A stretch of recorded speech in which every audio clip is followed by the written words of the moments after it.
तर आज आपण वारली चित्रकला हा धडा बघणार आहोत। यामध्ये वारली चित्रकलेमध्ये वेगवेगळ्या वारली चित्रकला म्हणजे काय तर आदिवासी लोकांमध्ये किंवा आदिवासी भागामध्ये ही वारली चित्रकला आपल्याला जास्तीत जास्त बघायला मिळते। आणि बघा वारली वारली चित्र हे कशावर असतात तर त्या घरांच्या भिंतींवर किंवा त्या घरांच्या कुणांवरती आणि भिंतीवरती हे वारली चित्र आपल्याला दिसतात।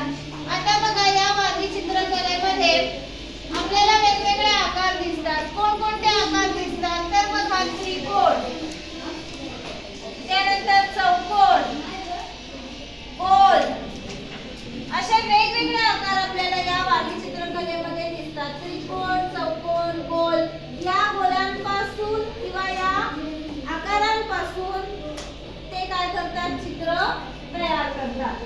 त्यानंतर बघा दुसरं आपल्याला या चित्रामध्ये वैशिष्ट्य असं दिसतं की यामध्ये वेगवेगळ्या प्रकारचे चित्र आपल्याला दिसतात। त्यामध्ये बघा झाडं आहेत, मंदिर आहे, प्राणी आहेत, पक्षी आहेत, माणसं आहेत, असे वेगवेगळे निसर्गातील सर्व प्रकारचे घटक या वारली चित्रकलेमध्ये आपल्याला दिसतात। तर आता मी काही प्रश्न विचारते। प्रश्न पहिला, वारली चित्रकलेमध्ये कोणकोणत्या आकार आपल्याला दिसतात? सगळ्यांनी बोलायचं, हा सांग। त्रिकोण, चौकोन, गोल या व्यतिरिक्त अजून कोणते आकार दिसतात सांग? रेषा दिसतात, बरोबर आहे की नाही? काही अर्धवर्तुळ दिसतात, असे वेगवेगळे आकार दिसतात। वारली चित्रकलेमध्ये कोणकोणत्या प्रकारची चित्र आपल्याला दिसतात सांग?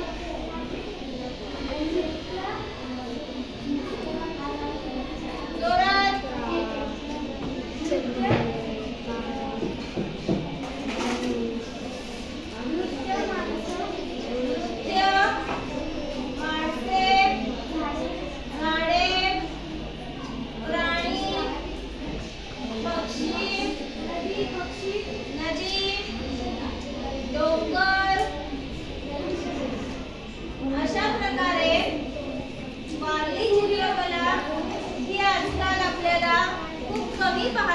दिसते, परंतु पूर्वीच्या काळी असे वारली चित्र हे काढले जात होते।